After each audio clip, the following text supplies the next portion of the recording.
एक धनी सेठ के 7 बेटे थे। 6 का विवाह हो चुका था। 7वीं बहू आई। वो सत्संगी माँ बाप की बेटी थी। बचपन से ही सत्संग में जाने से सत्संग बस गया था जीवन में। ससुराल में घर का सारा काम तो नौकर चाकर करते हैं। जेठानियां केवल खाना बनाती है, उसमें भी खटपट होती रहती है। बहू को सुसंस्कार मिले थे कि अपना काम स्वयं करना चाहिए और प्रेम से मिलजुल करके रहना चाहिए। अपना काम स्वयं करने से स्वास्थ्य बढ़िया रहता है। उसने युक्ति खोज निकाली और सुबह जल्दी स्नान करके शुद्ध वस्त्र पहनकर पहले ही रसोई में जा बैठी। जेठानियों ने टोका, लेकिन फिर भी उसने बड़े प्रेम से रसोई बनाई और सबको प्रेम से भोजन कराया। सभी बड़े तृप्त व प्रसन्न हुए। दिन में सास छोटी बहू के पास जाकर बोली, बहू तू सबसे छोटी है, तू रसोई क्यों बनाती है? तेरी 6 जेठानियां हैं। बहू ने कहा, माँ जी, कोई भूखा अतिथि घर आ जाए तो उसको आप भोजन क्यों कराते हैं? सास ने कहा, बहू, शास्त्रों में लिखा है कि अतिथि भगवान का स्वरूप होता है। भोजन पाकर वो तृप्त होता है तो भोजन कराने वाले को बड़ा पुण्य मिलता है। माँ जी, अतिथि को भोजन कराने से पुण्य होता है तो क्या घर वालों को भोजन कराने से पाप होता है? अतिथि में भगवान का स्वरूप है तो घर के सभी लोग भी तो भगवान का ही स्वरूप है, क्योंकि भगवान का निवास तो जीव मात्र में है। और माँ जी, अन्न आपका, बर्तन आपके, सब चीजें आपकी हैं। मैं जरा सी मेहनत करके सब में भगत भाव रख के रसोई बनाकर खिलाने की थोड़ी सी ही सेवा कर लूं तो मुझे पुण्य होगा कि नहीं होगा? सब प्रेम से भोजन करके तृप्त होंगे, प्रसन्न होंगे तो कितना लाभ होगा। इसलिए माँ जी, आप रसोई मुझे बनाने दीजिए। कुछ मेहनत करूंगी तो स्वास्थ्य भी बढ़िया रहेगा। सास ने सोचा कि बहू की बात तो ठीक है, हम इसको सबसे छोटी समझते हैं, पर इसकी बुद्धि सबसे अच्छी है। दूसरे दिन सास सुबह जल्दी स्नान करके रसोई बनाने बैठ गई। बहुओं ने देखा तो बोली, माँ जी, आप परिश्रम क्यों करती हैं? सास ने कहा, तुम्हारी उम्र से मेरी उम्र ज्यादा है, मैं जल्दी मर जाऊंगी। मैं अभी पुण्य नहीं करूंगी तो फिर कब करूंगी? बहुएं बोली, माँ जी, इसमें पुण्य क्या है? ये तो घर का काम है। सास बोली, घर का काम करने से पाप होता है क्या? जब भूखे व्यक्तियों को, साधुओं को भोजन कराने से पुण्य होता है तो क्या घर वालों को भोजन कराने से पाप होता है? सभी में ईश्वर का वास है। सास की बातें सुनकर सब बहुओं को लगा कि इस बात का तो हमने कभी ख्याल ही नहीं किया। ये युक्ति तो बहुत ही बढ़िया है। अब जो बहू पहले जग जाए वो रसोई बनाने बैठ जाए। पहले जो भाव था कि तू रसोई बना तो 6 बारी बंधी थी, लेकिन अब मैं बनाऊं, ये भाव हुआ तो 8 बारियां बंध गई। 2 और बढ़ गए, सास और छोटी बहू। काम करने में तू कर, इससे काम बढ़ जाता है और आदमी कम हो जाते हैं। पर मैं करूं, इससे काम हल्का हो जाता है और आदमी बढ़ जाते हैं। छोटी बहू उत्साही थी। सोचा कि अब तो रोटी बनाने में चौथे दिन बारी आती है, फिर क्या किया जाए। घर में गेहूं पीसने की चक्की पड़ी थी। उसने उससे गेहूं पीसने शुरू कर दिए। मशीन की चक्की का आटा गरम गरम बोरी में भर देने से जल जाता है। उसकी रोटी स्वादिष्ट नहीं होती, लेकिन हाथ से पीसा गया आटा ठंडा और अधिक पौष्टिक होता है और उसकी रोटी भी स्वादिष्ट होती है। छोटी बहू ने गेहूं पीसकर उसकी रोटी बनाई तो सब कहने लगे कि आज तो रोटी का जायका बहुत ही अच्छा है। सास बोली, बहू, तू क्यों गेहूं पीसती है? अपने पास पैसों की कमी नहीं है। माँ जी, हाथ से गेहूं पीसने से व्यायाम हो जाता है और बीमारी नहीं आती। दूसरा रसोई बनाने से भी ज्यादा पुण्य गेहूं पीसने का है।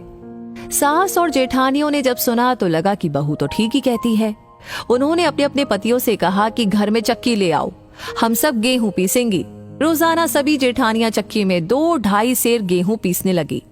अब छोटी बहू ने देखा कि घर में जूठे बर्तन मांजने के लिए नौकरानी आती है। अपने जूठे बर्तन हमें स्वयं साफ करने चाहिए, क्योंकि सब में ईश्वर है तो कोई दूसरा हमारा जूठा क्यों साफ करे।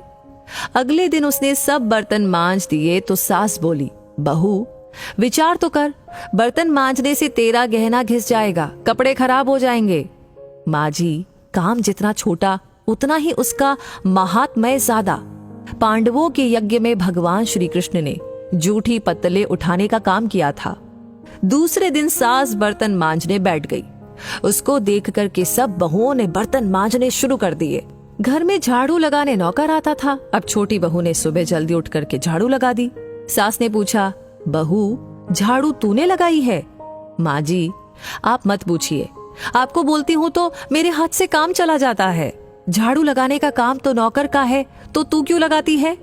माँ जी, रामायण में आता है कि वन में बड़े बड़े ऋषि मुनि रहते थे, लेकिन भगवान उनकी कुटिया में न जाकर के पहले शबरी की कुटिया में गए, क्योंकि शबरी रोज चुपके से झाड़ू लगाती थी, पंपा सरोवर का रास्ता साफ करती थी कि कहीं आते जाते ऋषि मुनियों के पैरों में कंकड़ न चुभ जाए।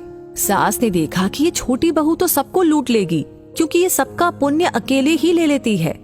अब सास और सब बहुओं ने मिलकर के झाड़ू लगाना शुरू कर दिया। जिस घर में आपस में प्रेम होता है वहां लक्ष्मी बढ़ती है, और जहां कलह होता है वहां निर्धनता आती है। सेठ का तो धन दिनों दिन बढ़ने लगा। उसने घर की सब स्त्रियों के लिए गहने और कपड़े बनवा दिए। अब छोटी बहू ससुर से मिले गहने लेकर बड़ी जेठानी के पास गई और बोली, आपके बच्चे हैं, उनका विवाह करोगी तो गहने बनवाने पड़ेंगे। मेरे तो अभी कोई बच्चा है नहीं, इसलिए इन गहनों को आप रख लीजिए। गहने जेठानी को देकर बहू ने कुछ पैसे और कपड़े नौकरों में बांट दिए। सास ने देखा तो बोली, बहू, ये तुम क्या करती हो? तेरे ससुर ने सबको गहने बनवा कर दिए हैं और तूने वो जेठानी को दे दिए और पैसे कपड़े नौकरों में बांट दिए। माँ जी, मैं अकेले इतना इकट्ठा करके क्या करूंगी? अपनी वस्तु किसी जरूरतमंद के काम आए तो आत्मिक संतोष मिलता है, और दान करने का तो अमिट पुण्य होता ही है। सास को बहू की बात लग गई। वो सेठ के पास जाकर बोली कि मैं नौकरों में धोती साड़ी बांटूंगी और आसपास में जो गरीब परिवार रहते हैं उनके बच्चों की फीस मैं स्वयं भरूंगी। अपने पास कितना धन है, किसी के काम आए तो अच्छा ही है, न जाने कब मौत आ जाए और सब यहीं पर पड़ा रह जाए। जितना अपने हाथ से पुण्य कर्म हो जाए अच्छा है। सेठ बहुत प्रसन्न हुआ कि पहले नौकरों को कुछ देते थे तो लड़ पड़ती थी, पर अब कहती है कि मैं खुद ही दूंगी। सास दूसरों को वस्तुएं देने लगी तो ये देख कर के दूसरी बहुएं भी देने लगी। नौकर भी खुश होकर के मन लगा कर के काम करने लगे और आस पड़ोस में भी खुशहाली छा गई। श्रेष्ठ मनुष्य जो जो आचरण करता है दूसरे मनुष्य वैसा वैसा ही करते हैं। वो जो कुछ प्रमाण कर देता है दूसरे मनुष्य उसी के अनुसार आचरण करते हैं। छोटी बहू ने जो आचरण किया उससे उसके घर का तो सुधार हुआ ही, साथ में पड़ोस पर भी अच्छा असर पड़ा। उनके घर में भी सुधार आया। देने के भाव से आपस में प्रेम भाईचारा बढ़ गया। इस तरह बहू को सत्संग से मिली सूझबूझ ने उसके घर के साथ अनेकों घरों को खुशहाल कर दिया। तो दोस्तों, इस कहानी को सुनते हुए आप क्या महसूस कर रहे थे? आपकी क्या राय है? हमें कमेंट सेक्शन में लिख करके अपनी राय जरूर बताएं। लाइक ऑलरेडी आपने कर दिया है तो इस कहानी को बहुत सारे लोगों के साथ शेयर करना बिल्कुल ना भूलें, क्योंकि आपका हर एक लाइक, हर एक कमेंट, हर एक शेयर हमें प्रेरणा देता है ऐसी कहानियों पर काम करने के लिए, आप तक पहुंचाने के लिए। तो हमेशा ऐसी कहानियां आपको मिलती रहे, उसके लिए करना होगा एक छोटा सा काम, हमारे पेज को फॉलो कर लीजिए। तो मैं मिलूंगी आपसे बहुत जल्दी ही और ऐसी कहानियों के साथ। तब तक के लिए कहूंगी धन्यवाद।